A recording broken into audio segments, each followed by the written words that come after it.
morning, Loganites. Today, we're going to be talking about Alfred N. Whitehead and Process Organism.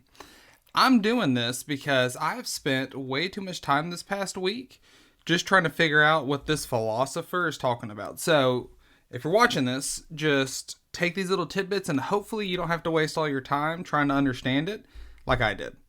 By the way, this is my week 6 nurse practitioner update, I do believe. It doesn't matter. Alfred N. Whitehead. He's a philosopher from the early 1900s, and the reason why you're going to have to be learning about him is probably because you don't want to. I don't know many people that are that into philosophy, but if you are, thank God this is not the video for you though, okay? This is just a quick, hey, this is what it is, and maybe you can take that and move forward, okay? Because I had to write a paper and take a test on it, and I think I did pretty okay. Alright, so Alfred N. Whitehead, I feel like it's important for you to know that the only reason why he's important is because he made up a whole new idea of thinking about the world. The reason he did this is because he wasn't okay with thinking that we're just pieces of matter, atoms, bouncing around in space. That just didn't set well with him. He thought that that took away all of life's joys and pleasures, and that it took away meaning from life. So that is the reason he started this whole new thinking process. Do I care? No. Did I have to take a test on it? Yes, and that's why we're here. He's known now for his process organism. Process organism. How you think about the world. That's what they call this. Process organism. First concept that I want to get you to know, that you can just like kind of regurgitate, is a piece of matter can only be fully present in one instant. So basically he thinks that you are right now, this moment is a representation of the past, and then expecting the future gives us the present. So we're anticipating the future, we're bringing the past with us, and that's what gives us this moment. You can only be fully present in this moment. If you will be listening to this at a later date, then I am only present with you at that moment. Okay? All right, that's important. Nature, the world, second thing, nature, the world, is a complex, how does he put it, network of events on the beautiful side. Okay? It's like he thinks of nature as not just independent events, but this complex network that you can't have one without the other. So like when you do a test or an experiment, it cannot be independent of anything else because it is a part of the network of nature. Okay? It's a little far out there, but you got to keep with me. Okay? So every event, okay, so everything's connected, and every event is inheriting the past and anticipating the future. It's far out there, but that's the third thing, okay? So if you're trying to like learn this to take the test, those are 3 things right there that are critical assumptions of Alfred Whitehead's process organism. So that being that, just take that point. We'll stop there. Take that point. You're inheriting the past, anticipating the future. That's what gives us right now. Okay. When we interact, this is the 4th point. When we interact with each other, our pasts are intermingled in this moment. These interactions stay with us as we move forward through time. Okay. That means that us, by having this connection and conversation, our paths are meeting, intermingling, and then you're taking my paths with you. Now, this is honestly one of the most interesting things about Mr. Whitehead. The reason why this is cool to me is because this is the only thing about his philosophy that I can kind of get. He's saying that with this, everything that we do matters. It takes the exact opposite approach to nothing meaning anything, to everything having meaning. Because as we do something, as I'm making this video right now, after I just said that sentence, it's already in the past. It's gone. It's in the past. I will take that past with me now into the future. And then as I interact with you, that past will interact with you. And you will take that past on with you. So if I try to live a good life or a just life or be nice to people, then in theory, that past will like meet with you, intermingle with you, and then move on to the forward. So you can have a positive impact infinitely into the future. And that means everything you do is infinitely important. Another point by Mr. Whitehead is everything had to happen to get us to this point, and we take that with us. In his world, okay, the Big Bang didn't happen. It is still happening. Everything is a process. That's why I call it process organism. It's a weird thought because everything's a network and everything's interrelated, we take the past with us into the future. It didn't happen, and now we're here. It's still happening in this process. You can't have one without the other.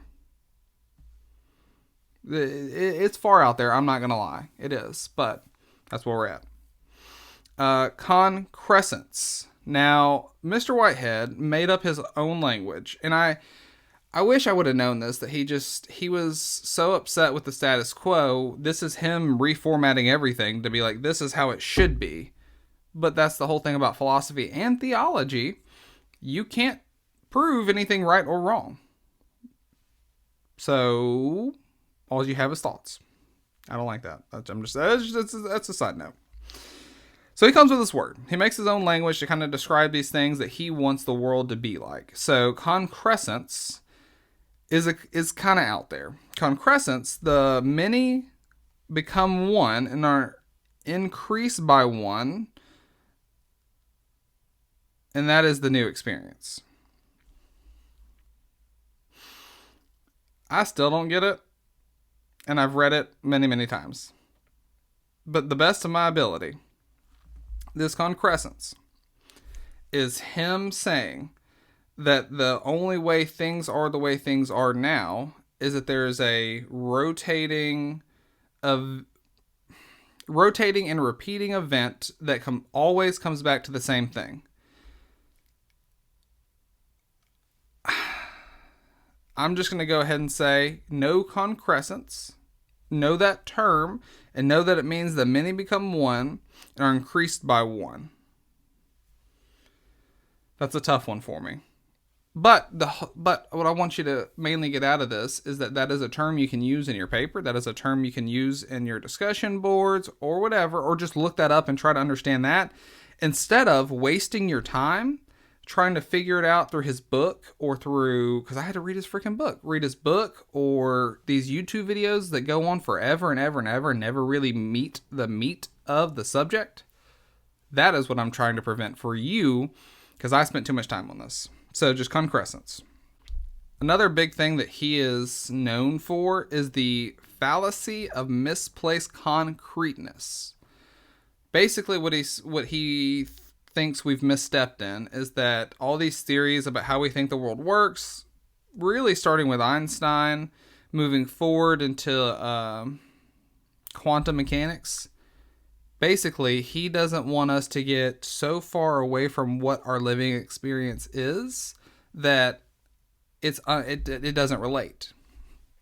So that's where he comes up with this idea that we have this misplaced concreteness, that these theories that we think are set in certain things, we haven't set up the experiment in the right way. So a good example is simple location, okay? And he's known for simple location. You can't have simple location independent of all other things, right?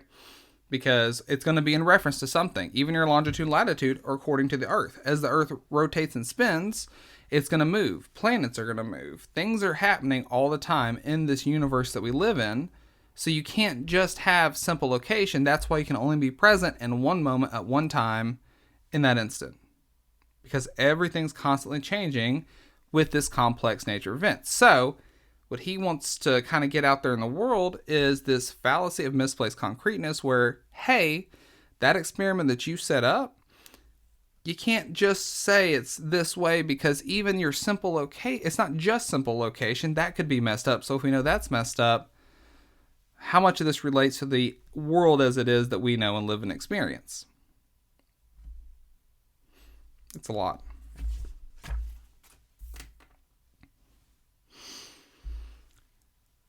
I told you Whitehead does not like the idea of us just being pieces of matter bouncing around, interacting with each other randomly.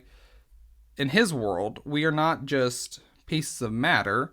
We are made, the universe isn't made up of matter, it's made up of events. I ain't got any more on that one. That's just the thing. I just want to end on the fact that Whitehead is one of the hardest people to read because he made up his own language, because he is a revolutionary thinker. I will give him that. However, if you're like me, you're probably in a program that requires you to semi-understand this, or at least be open to the ideas. And I'm going to be honest, it's some interesting ideas about thinking about the world, and almost in a religious aspect, because it kind of gives meaning to things that we do without putting, a big G on anything, right? So like, you don't have to say I'm a Muslim, I'm a Christian, or whatever to be able to subscribe to this philosophy. And actually, interesting enough, as you're going through all this stuff, you'll find out that his philosophy is really, really popular in the, like the Eastern countries, like China, Japan, that area, because it does fit into like the Taoism, like religious, theologist, whatever type of thinking. So he is an interesting thinker. It is something to be aware of, but I hope this will help you get there, because for me, it took a while to even be able to put it into terms like this. Read his book, watched hours of YouTube videos. I'm making this so that you don't have to be like me. So if that's what you're here for, you found the Whitehead important, and you got something out of it, please go ahead and like this video, subscribe, watch some of my other stuff. I really appreciate it. However, this is a nurse practitioner school update, so I am going to go ahead and tell my other folks what school's been like. Honestly, I spent this right here, this crap right here that I just did, this Whitehead, took way too much of my time. It was like hitting a brick wall and not be able to move forward. I've never read something where like I've read the paragraph 3 times, 4 times and not understand a word. Like, it was a lot. And not only did he make up his own words and definitions of stuff, he also is very eloquent, like very flowery, not just giving you the details, but making it very extra to read. Spent way too much time on that. And that really was like a blow to the morale, because, I kind of dictate one day to a class, and my goals are to complete that class. Today's a Saturday. I got to work on school when I get done with this. But that's okay, because the goal is I'll finish today. But the reason why I'm doing that is because this took so long. I only finished 2 classes in 3 days worth of work because this took up so much of my time. So I'm going to have to do a Saturday, and then I'll do Sunday tomorrow to get ahead for next week so that I'm not this heavy on school. That was a blow to the morale. However, I've been waiting on a bunch of grades to come in. So like, I've already turned in the work, but I was missing like half of the grades that I had submitted.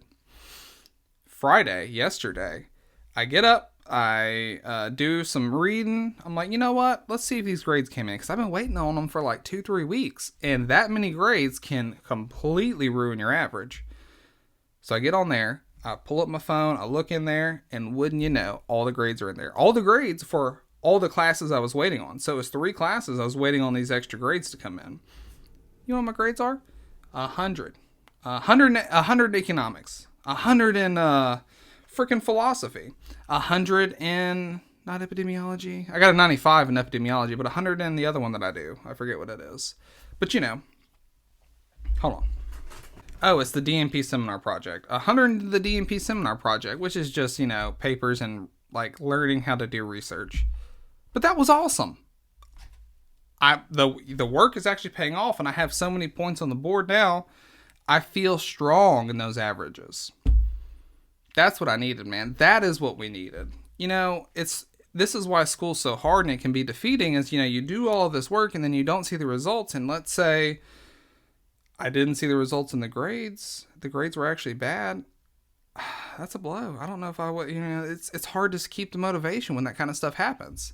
But that's why it's important just to see the end goal and keep moving forward and don't stop. Failure is not an option. We can stumble, but we cannot fail 100%. That's my week 6 nurse practitioner update. Guys, remember, share this with a friend. If you got people that you're thinking about going through nursing school, I'm planning on doing this all the way through nurse practitioner school. So stay updated, stay up to date, be safe out there, and remember, always keep your corn on the cob.